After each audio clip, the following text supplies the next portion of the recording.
जी आप ही के पार्टी से आते हैं, शिक्षक नेता थे वहां पे, शिक्षक मंत्री थे वहां पे, उन्हीं के पार्टी, तब आप लोग को दिक्कत नहीं हुई, अब आप लोग आवाज उठा रहे हैं चितरंजन जी। नहीं नहीं, सुन लीजिए, दिक्कत नहीं, तब पहले भी थी। अफसरशाही तब नहीं हो रहा था, अब अफसरशाही हो रहा है। के पाठक थे ना तब भी सर, महागठबंधन की जब सरकार थी उस वक्त भी के पाठक थे, आज भी के पाठक है, उस वक्त भी मुख्यमंत्री नीतीश कुमार थे, आज भी मुख्यमंत्री नीतीश कुमार है। आज आरोप क्यों लग रहा है, पहले क्यों नहीं लगा? नहीं, देख लीजिए, सारे चीजें सामने, कहीं उसमें कुछ छुपी हुई बात नहीं है जी। जब महागठबंधन की सरकार थी जी, उस समय भी अफसरशाही का जो रवैया था सभी देख चुके हैं, और पाठक जी हों और माननीय शिक्षा मंत्री के रूप में चंद्रशेखर जी। तब राबड़ी देवी क्यों नहीं तो बोली? फिर बोलना चाहिए था उनको, तब भी उनको बोलना चाहिए था ना राबड़ी देवी जी बोलिए। नहीं, सुन लीजिए जी। आपने शिक्षक नियुक्ति का मामला उठाया जी। निश्चित रूप से 2020 में आदरणीय नेता तेजस्वी जी ने इस सवाल को लेकर जनता के बीच में जाने का काम किया था, लोगों का समर्थन भी मिला बेरोजगारी के सवाल जी।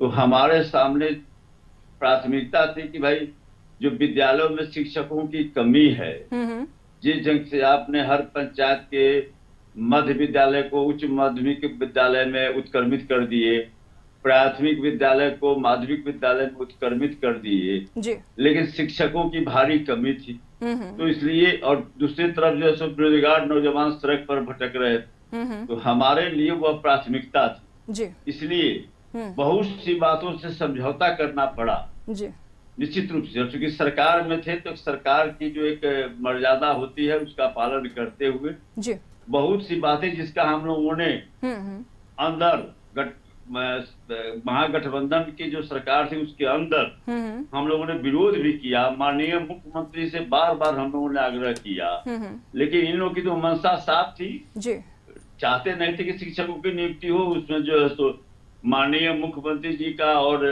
एनडीए सरकार में जो मंत्री थे उनके बयान पब्लिक डोमेन में है, वह करने की बात नहीं, लेकिन हमारे लिए वह प्राथमिकता थी। इसलिए बहुत कुछ सहकर भी शिक्षा मंत्री रहते हुए भी चंद्रशेखर जी ने सब चीज सहते हुए कि जो है जो नौजवान सड़क पर है, शिक्षक की बनने की योग्यता है, उन्हें नौकरी नहीं मिल रही है, विद्यालयों में शिक्षक नहीं है, और हम शिक्षा सुधार की बात करते हैं, विद्यालयों में मुख्य रूप से गरीब के बच्चे पढ़ते हैं, दलितों के बच्चे पढ़ते हैं, पिछड़ों के बच्चे पढ़ते हैं, जो साधनहीन है उनके बच्चे पढ़ते हैं। तो इसलिए हमारे लिए प्राथमिकता वह थी। इसलिए मैंने बहुत सी बातों पर समझौता किया, लेकिन माननीय अपर मुख्य सचिव शिक्षा विभाग और माननीय मंत्री जी के बीच में जो मतभेद आए वह सबके सामने में है। आखिर मतभेद का कारण क्या था? इन्हीं सब कारणों से मतभेद था, जो मंत्री के रूप में इन्हें चंद्रशेखर जी को स्वीकार नहीं था। लेकिन आश्चर्य की बात तब है कि जो है सो आज उस समय जो लोग विपक्ष में थे भाजपा के लोग, और वे लोग जो उस समय सवाल उठाया करते थे, आज सरकार में हैं। आज जो है सो जो लोग यही अपर मुख्य सचिव के बारे में बोला करते थे, आज जो है सो अब देख लीजिए, इससे भी कुछ हद होगा कि कल माननीय मुख्यमंत्री जी कहे कि हमको जानकारी नहीं दी गई।